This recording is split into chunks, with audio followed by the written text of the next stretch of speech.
We are live. Good afternoon and welcome to the September 3rd regular meeting of the East Hampton Town Board. Carol, would you please read the roll call? Councilwoman Burke Gonzalez. Present. Councilman Lees.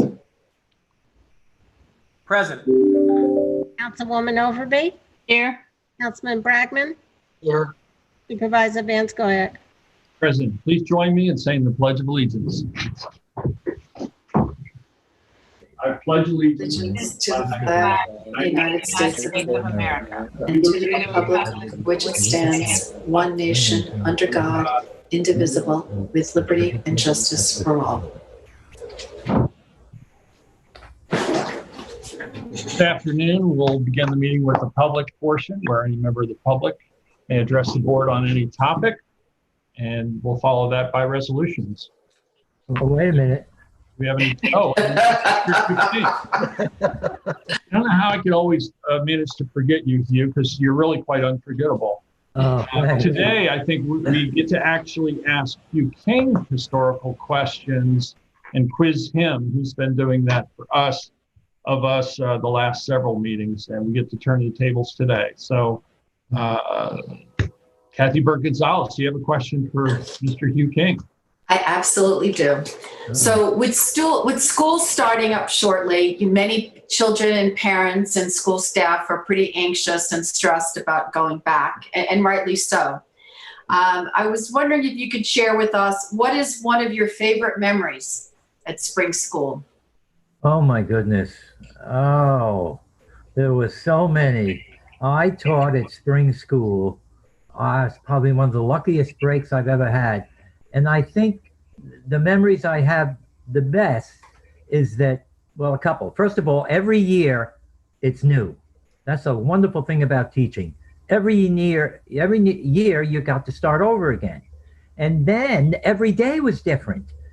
One day wasn't the same as the other, but I think the thing that I most remember are the plays that we did. Spring school really did great theater. And the reason that it was so good, it was a team effort. All I had to do was direct the play, but then you had Jan Collins and you had Aline Talmadge to do the costumes and the sets. And then Mark McKee, the gym teacher, would clear the gym so we could have rehearsal in there. Can you imagine that going on? So my fondest memory is probably the theater that we did there. Thank you for that question. Yeah. Well, thank you, Hugh. Yeah. David, you have a question for Hugh?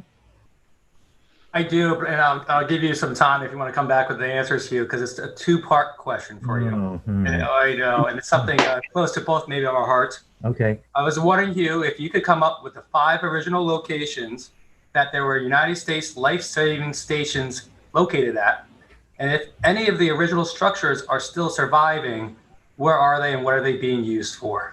Oh. And that's within the town of East Hampton, David? Within the town of East Hampton. Is that all? Okay, well, within the town, there was one at Georgica. Correct. Of course, there was one in Amagansett. There was one at Napeague. There was one at Ditch Plains. And then there was, so I'm forgetting one. So Other planes, yes. right? There were 4 that I know of. Now, do you know that, I don't know if you remember Lockeruba's store. It's on Main Street. It's now that famous historical landmark, Lazy Point or something that's in there, whatever.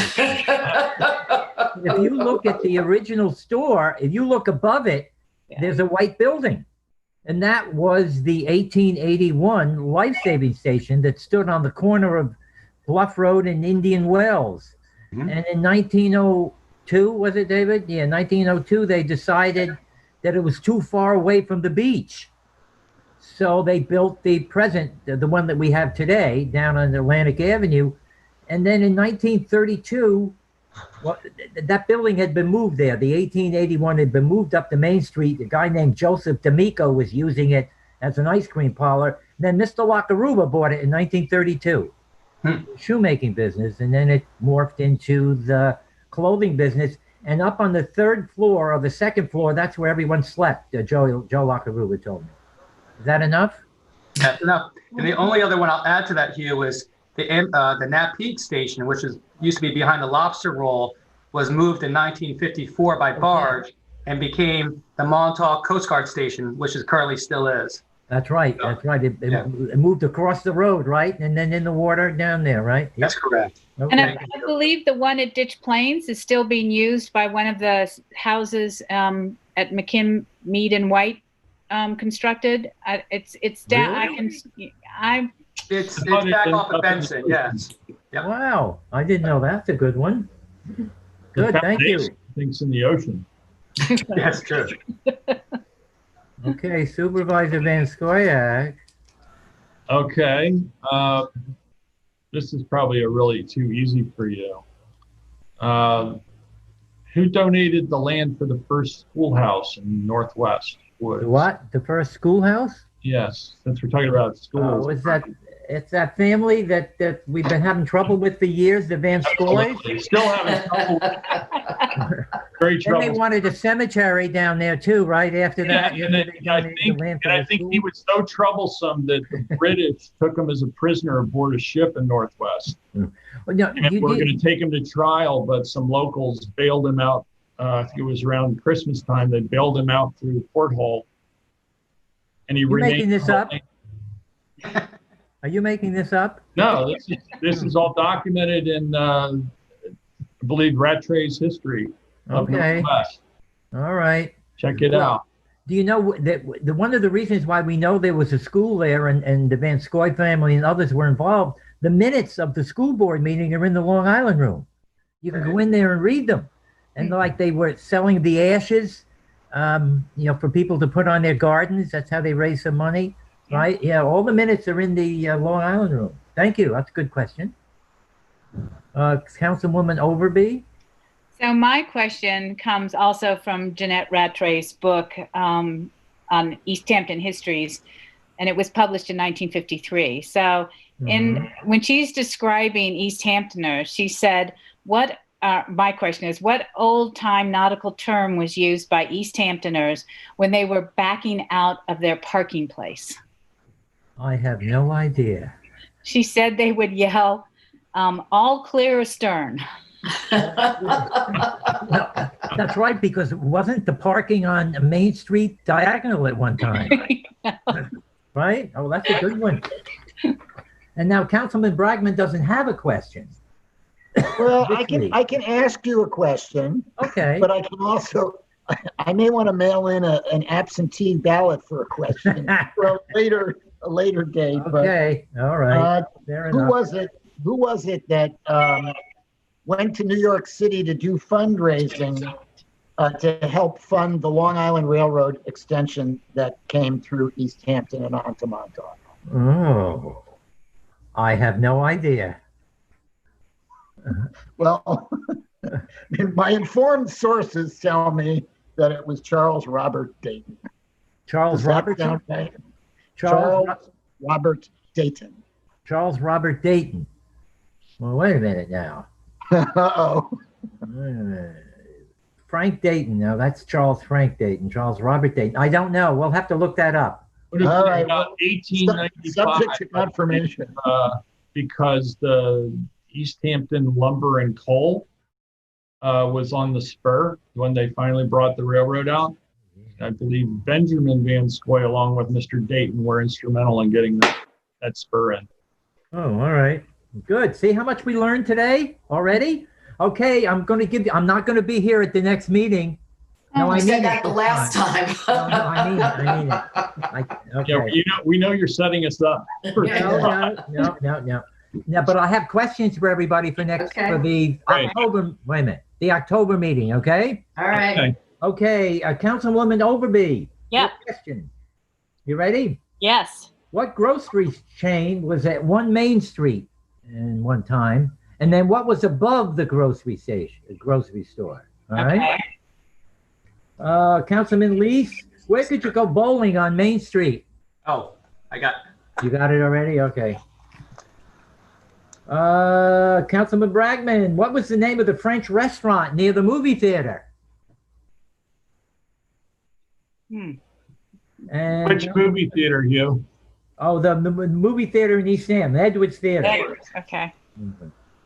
Councilwoman Gonzalez, what business was the East Stanton Star built for in 1901? That building was built in 1901 for a business. And here's my favorite. I was asked this question this morning at the village board meeting.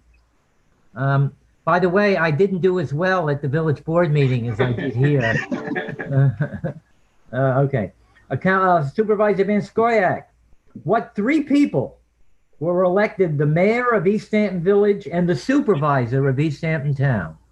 There were three people who got elected to both of those jobs. Who were they? That's a good one. That's it? Okay. I'll see you All the right. first meeting in October. All right. Be well, Hugh. Thank you. And thank you for doing this. Thanks for joining us. Look Have a forward to safe seeing you Labor next Day. summer. Yeah. Be well. Okay. Thanks again. Do we have any callers on the line? No, we do not have any callers at this moment. Okay. You'll just send me a notice if you get a caller on the line. Yes. We'll move on then to resolutions.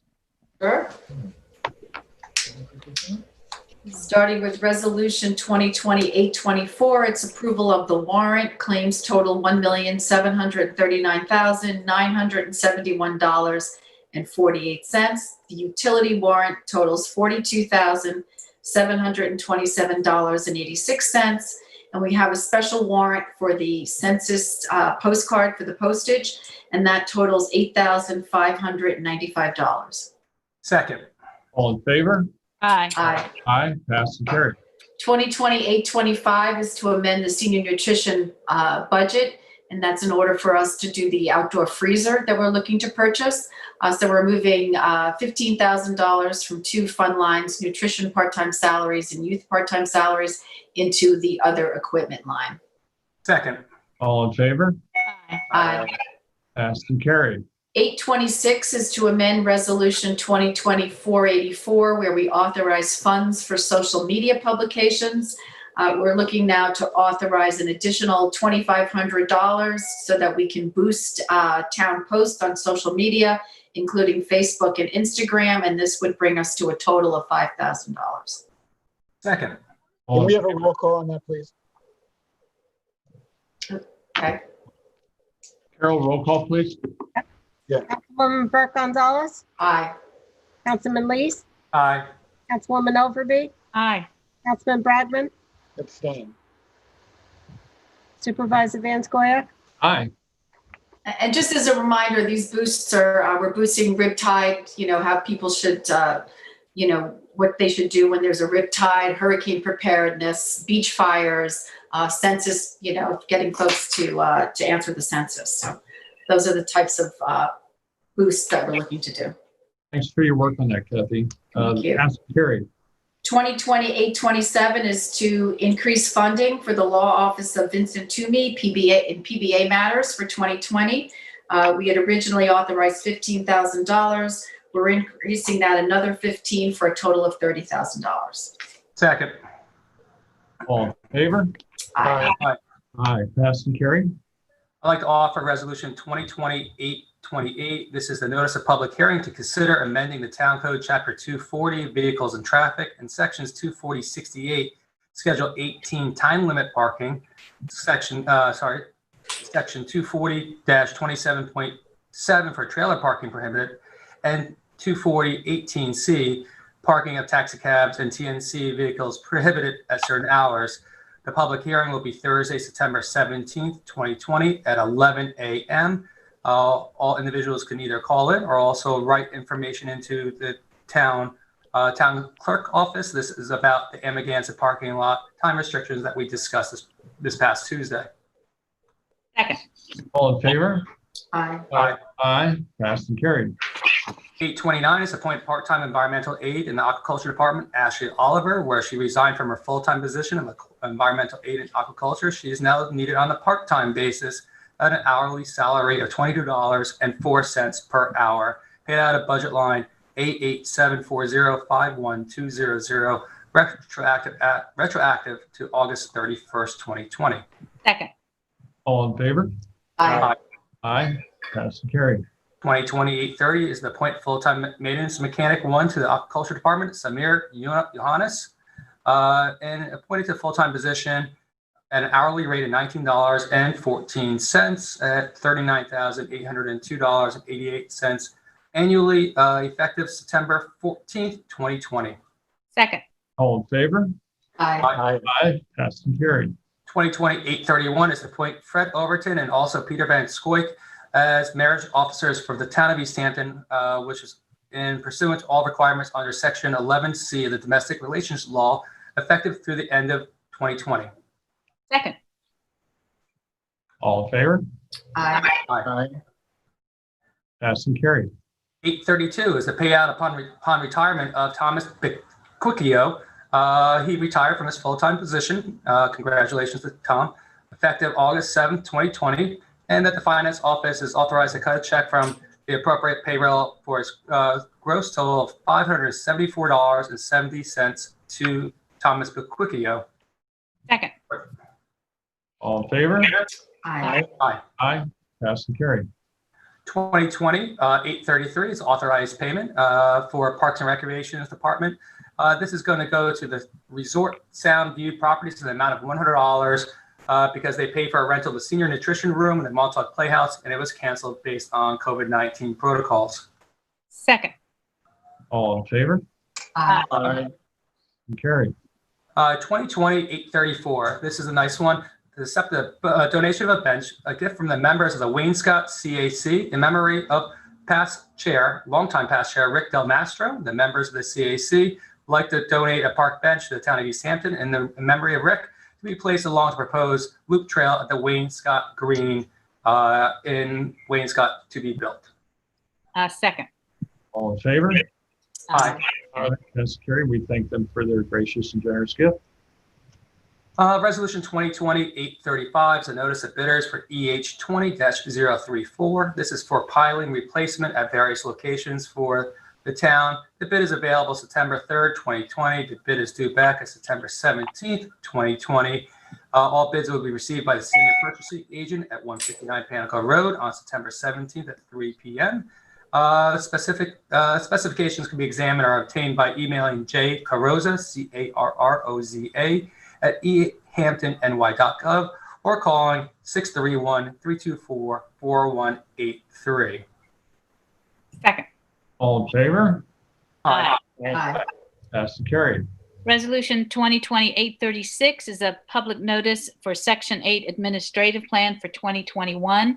The U.S. Department of Housing and Urban Development requires that Section 8 Housing Choice Voucher Program be adopted, including a comprehensive administrative plan for the program. A public hearing is also required before the plan is adopted for 2020.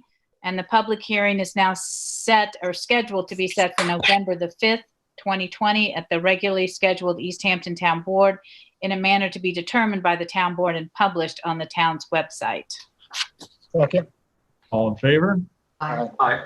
Passed and carried. Resolution 2020-837 is a notice of public hearing to continue the Community Choice Aggregation Energy Program. The town board is considering this enabling legislation that would allow the town board to create a community choice aggregation program. And it would allow for eligible consumers to participate or opt to not participate in a program.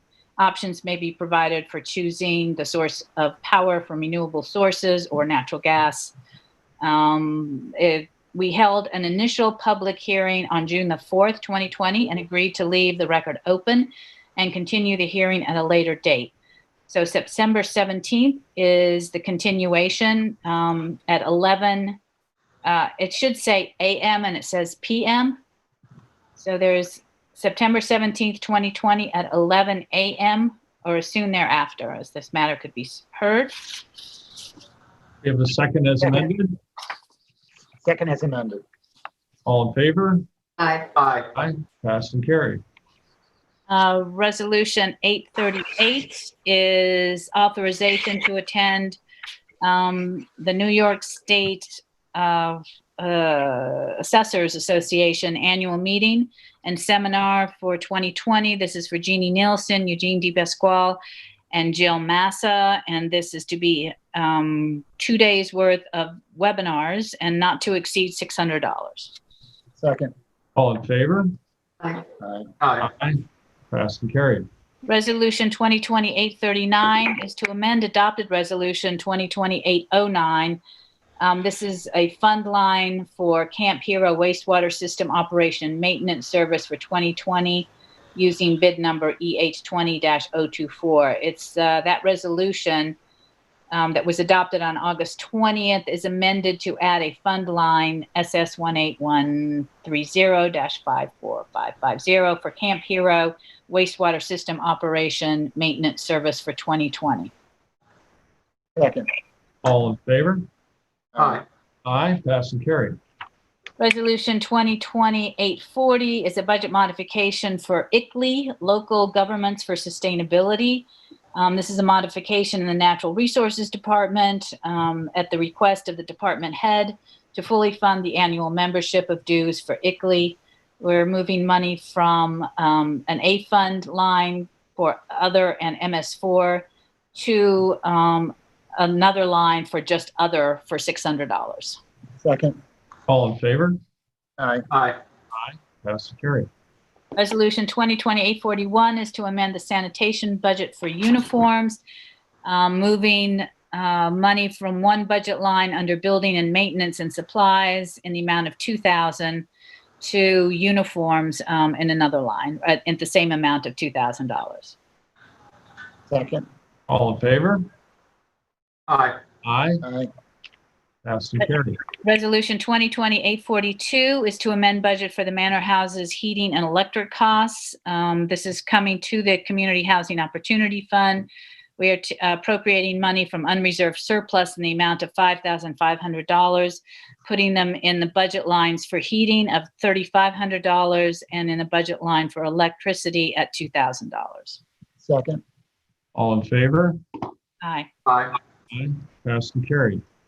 Resolution 2020-843 is to schedule a public hearing to amend the management and stewardship plan for the community preservation funds to include work that we have previously approved in a management plan for the Wayne Scott Green. And it would set a hearing date on September 17th, 2020. And it's subject to the COVID requirements. Second? Second. All in favor? Aye. Aye. Passed and carried. Resolution 2020-844 is to amend the assessor's budget for office expenses, and it would move money from advertising in the amount of $500, and that's the total for $500 Second. To office expense. for office expense. Yes. All in favor? Aye. Aye. Passed and carried. Resolution 2020-845 is to retain Savick and Murray. This is for construction, observation, and management of the airport lighting and signage work that we previously approved. They will be billing at a rate of $145 an hour, not to exceed $17,400, together with reimbursable expenses not to exceed $1,500. All in I favor? just asked, so this was not included in the original estimate of those lights? It was not, and I talked to Jim Brundage about it, and it probably should be. We should know about this when we authorize the work, but apparently this is the customary business practice among that the construction management or supervision is separately billed, and they do it afterwards. It's separately billed because they never know ahead of time how many inspections or whatever is done, and then. Yeah, but I thought we were trying to get out of that practice of doing it. That had happened with other engineering. The one thing so what had happened in the past was there wasn't a cap put on that. That 25, that cost plus did not have a cap on it, so we've begun adding a cap. So it's capped at $1,500. That extra incidental expenses and cost plus 25%. That's the part that was capped. Okay, I would just like, as a consumer, to know that it wasn't included in the original resolution, that there will be more expenses than what we voted on for the lighting. Yeah, the prior engineer used to include it in their work authorization. They included everything, including the management and the oversight of the project. Maybe we could just ask Savick and Murray to do that moving forward. I did talk to Jim Brundage about it because it caught my eye as well. Yeah, I think it. I'll follow up with Jim and see that we get that done. We have a second? Second. All in favor? Aye. Aye. Aye, passed and carried. 2020-846 is a bid notice of advertising concession services at the East Hampton Airport. This is for advertising, I believe, and the bids will be, the advertising, the proposal is available on September 10th, 2020, and the proposal is due on October 8th, 2020. Second. All in favor? Can you tell me where the advertising is? What are we talking about? Where This is the advertising consent. This is the advertising concession at the airport, and we've had a contract in the past that's been very good for the town, and this is it's expiring, and this is a bid for the next period of time. Okay. Do we have a second? Second. All in favor? Aye. Aye. Passed and carried. Resolution 2020-847 is to grant a large lot easement, scheduled public hearing for 171 Octobonic LLC. That hearing will take place on October 1st, and that will be at 2 p.m. It says 11 a.m. in the notice, but that should be corrected to 2 p.m. Do I have a second as amended? second as amended? All in favor? Aye. Aye, passed and carried. 2020-849 is to authorize supervisor to sign an escrow agreement for the payment of the town of East Hampton expenses in connection with the review of Wayne Scott Commercial Center and the retainer agreement for Whiteman, Osterman, and Hannah LLP. The town is authorized to require Wayne Scott Commercial Center to reimburse the town for legal, engineering, and technical consulting services expended in connection with the town's evaluation and review of the draft environmental impact study and review of or preparation of the final environmental impact study. The town's retained Whiteman, Osterman, Hannah LLP, LK McLean Associates, PC, and FPM Group to provide engineering services in connection with the application. And we are adding $25,000 in escrow to the planning fees revenue line and the same amount in the planning board outside professional expenditure line. Second. All in favor? Aye. Aye, passed and carried. 2020-850 is an extension of the license agreement for testing for Deepwater South Fork Wind LLC. And Deepwater Wind South Fork has submitted requests for an extension of the license agreement to conduct balance of testing beginning on or after September 14th, which would include shuttle test pit surveys to investigate the potential presence of archaeological resources along the South Fork export cable onshore route, and test boring and percolation tests within the town-owned rights of way near the proposed location of the horizontal directional drilling for the sea-to-shore transition, and 5 borings within town-owned right-of-way along Beach Lane, Wainscott Stone Road, and Wainscott Northwest Road. And let's see, whereas Deepwater Wind South Fork has requested, anticipating additional further delays related to COVID-19, they have until December 31st, 2020 to complete the testing. Testing shall only occur between the hours of 7 a.m. and 7 p.m. Monday through Thursdays only. No activity will be permitted on Fridays, weekends, or holidays. We have a roll call, please. Carol, would you do a roll call, please? Councilwoman Burke Gonzalez, Aye. Councilman Lees, Aye. Councilwoman Overby, Aye. Councilman Bragman, Abstain. Supervisor Van Scoyac, Aye, passed and carried. 851 is to amend Resolution 2020-815. It's to approve an invoice for payment to LK McLean Associates, and that is in the amount of $289.63. Second. All in favor? Aye. Aye.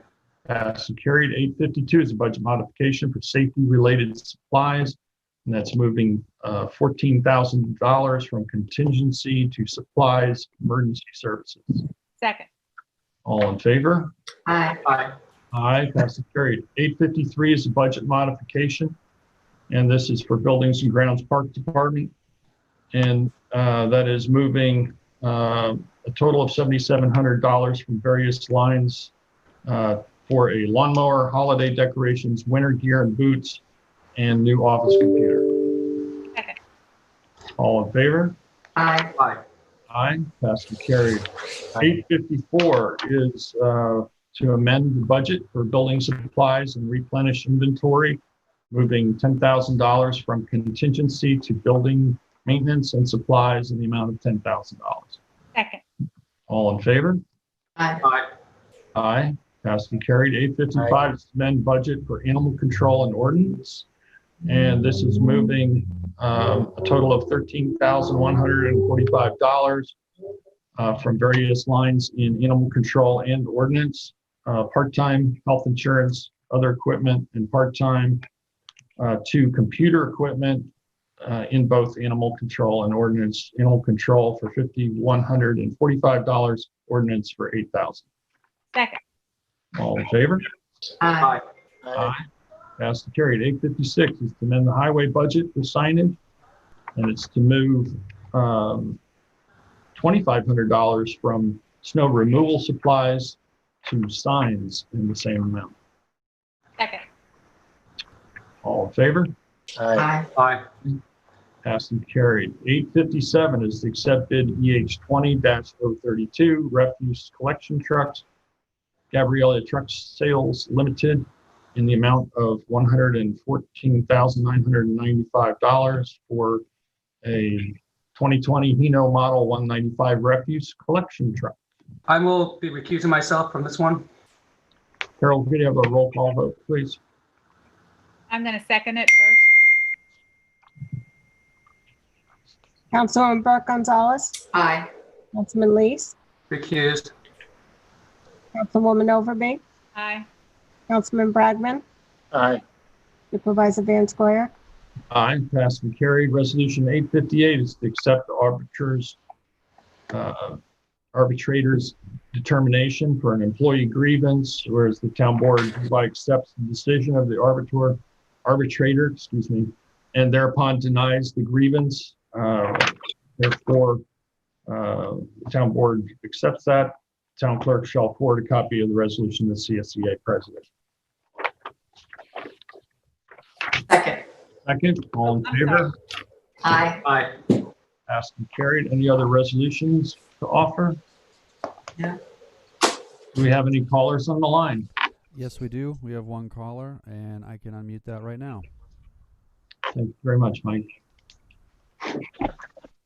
Hello. Hello, caller. Can you hear me? Yes, we can. Who's calling? Hi. Peter, Charlie Whitmore. How are you? Hi, Charlie. I'm well. Thanks. Hello. Good. Yeah, really, Peter, we have to stop meeting like this. When are there going to be real meetings? That would be okay with me, Charlie. It's up to you, my friend. That's right. Okay. No. Yeah. When will they be? I think someone asked this question last week. When are you going to have the public at the meeting? So, we don't really know yet. We're kind of waiting. I've seen the numbers continue to remain very low. And I think what we want to do at this point is to let school get back into session for a couple of weeks and see how that goes. We talked about also having a hybrid type meeting. Not everybody's comfortable at this point coming in. In fact, a lot of people would not want to come and speak publicly in person. They'd prefer to dial in. But there may be some who really do. Not every board member may be comfortable coming in and meeting directly with the public. So I think at this point, we'll continue our meetings as they are. And if we do open up to in-person meetings, that will be, probably have to be arranged based on setting up an appointment. Obviously, the number of people we could have in the meeting hall would be limited to what's safe under the social distancing protocols. And we'd have to proceed like that. There aren't many other municipalities that are having full-on in public meetings yet. Many municipal entities are not actually opened up to the public in the traditional sense and are doing most of the business online. So at this point, we're taking a wait and see. I had thought maybe by the end of this month, but that's only our last meeting this month is the 17th. I think that would be premature still with school just opening. I would want to just kind of wait and see. Perhaps as soon as October, we could have that hybrid format in place. Okay. Well, yep. No, I understand. It's a difficult situation. So while I'm on the phone here, I have some comments I'd like to read today, as I did the last time. So I'll let me begin. I want to be clear.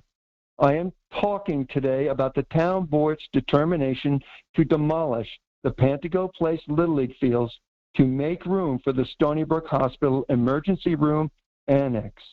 I am not speaking out against the needed emergency room annex, but rather I am supporting our children's right to their Pantago Place ball fields until a suitable alternative site is offered. And I feel that it is unconscionable that our town board are attempting to relocate our East Hampton Little League ball fields to the Stephen Hans Path site in Wainscott. It's the East Hampton Little League, not the Wainscott Little League. Stony Brook Hospital was reported to have explored putting the proposed emergency room annex on Stephen Hans Path. However, they deemed the site to be unsatisfactory due to its location. Thank you, Stony Brook, for pointing out the obvious. It was deemed unfit for Stony Brook Hospital, and for similar reasons, it is unfit for the East Hampton Little League. Why is the town board pitting our medical needs against our Little League on Pantago Place? Our children are best kept held in the bosom of our community, where they are safe under our watchful eye. The idea of uprooting them and their families and sending them to the outskirts of town defies sound community planning and is unsupportable by any planning metric. This town board has not offered any supporting documentation for this scheme.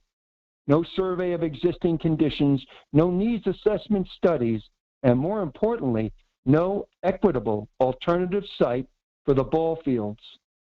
Not even a master plan for the Stephen Hans Path site. It's appalling. This from the town that demands so much planning from others. According to the town's own Recreation Department's website, the town has approximately 5 acres of land dedicated to active recreation in East Hampton. To view this scheme in context, it is essential to understand that the 4.5 acres on Pantago Place, on which the Little League fields are currently constructed, constitute nearly all of the land dedicated to active recreation in East Hampton. Hardly an abundance of recreational real estate. Losing 4.5 acres of valuable active recreation property without compensation in kind will be devastating to youth recreation in East Hampton and negatively impacts active recreation town-wide. The town provides approximately 25 acres of active recreation park space between Amagansett, East Hampton, and Springs combined. Most of that active recreation space is concentrated at the Terry King ball fields and the skate park in Amagansett. By comparison, the town provides 42 acres of park space for dogs. So the loss of nearly 5 acres of active recreation space that constitutes the Pantego Place ball fields is a substantial 20% loss of active recreation park space available in East Hampton, Springs, and Amagansett. This loss, in the face of a surging population, has far-reaching implications for active recreation in the town of East Hampton. But you, the town board, must already know that. So when the town announces that the Pantego Place ball fields are going to be relocated to Wainscott, they must be aware that this is not an exchange in kind, but also a net loss of 20% of active recreation space in the town. This asset is about to be stolen from our community. Forcing parents to drive their children from Amagansett Springs and East Hampton North to Wainscott each evening into the springtime trade parade exodus is not an inconvenience. It's an injustice and is a further impediment to Little League participation. So why on earth are we exchanging an excellent place to play baseball in East Hampton for an inferior one in Wainscott? Who would betray our young boys and girls with such an inequitable deal? Why is the town board so eager to sell out our children? The Little League was at Pantego Place first. Leave them alone and let them play ball. As town leaders, you should be defending our children, not abandoning them. Reviewing the archival news reports of this scheme in the East Hampton Star, the Sag Harbor Express, and Newsday makes it clear that you, the town board, are aware of the superiority of the Little League ball field's location on Pantego Place and the drawbacks and deficiency of the Stephen Hans Path site. You yourself have established that the Stephen Hans Path site is vastly inferior.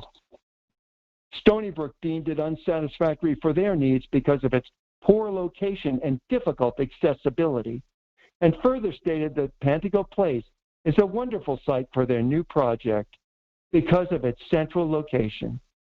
Yep, that's why the town created the ball fields there. Pantego Place is not the only parcel in town centrally located that will be suitable for the needed emergency room annex. East Hampton Town has been purchasing land for decades. It's time to put some of that land to good use. So notify your planner, break out the maps, get to work, and do your job. A fair deal for our young ball-playing boys and girls is imperative. Isn't our community worth it? Thank you. Thank you, Charlie. You said an awful lot there, and I know you've weighed in on a number of other occasions. And frankly, I haven't heard really from anybody else on this topic, but I will say that some of what you said would mislead folks to think that the town did not engage and really do a thorough study of all of the possible locations. That was done over a number of months. And in fact, it involved Little League itself, the organization, as part of the driving force in the search for acceptable location. One of the reasons why the hospital didn't find the Stephen Hans site to be ideal was because the majority of our medical offices are in fact located at Pantego Place, right adjacent. So the healthcare center is there.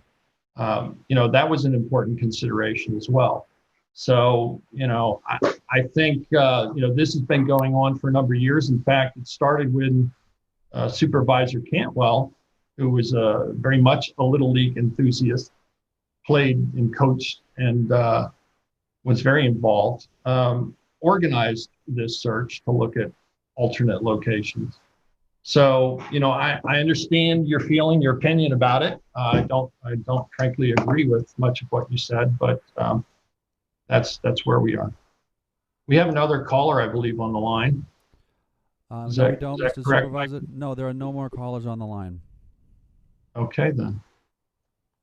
Are there any other matters the board wishes to discuss before we close the meeting?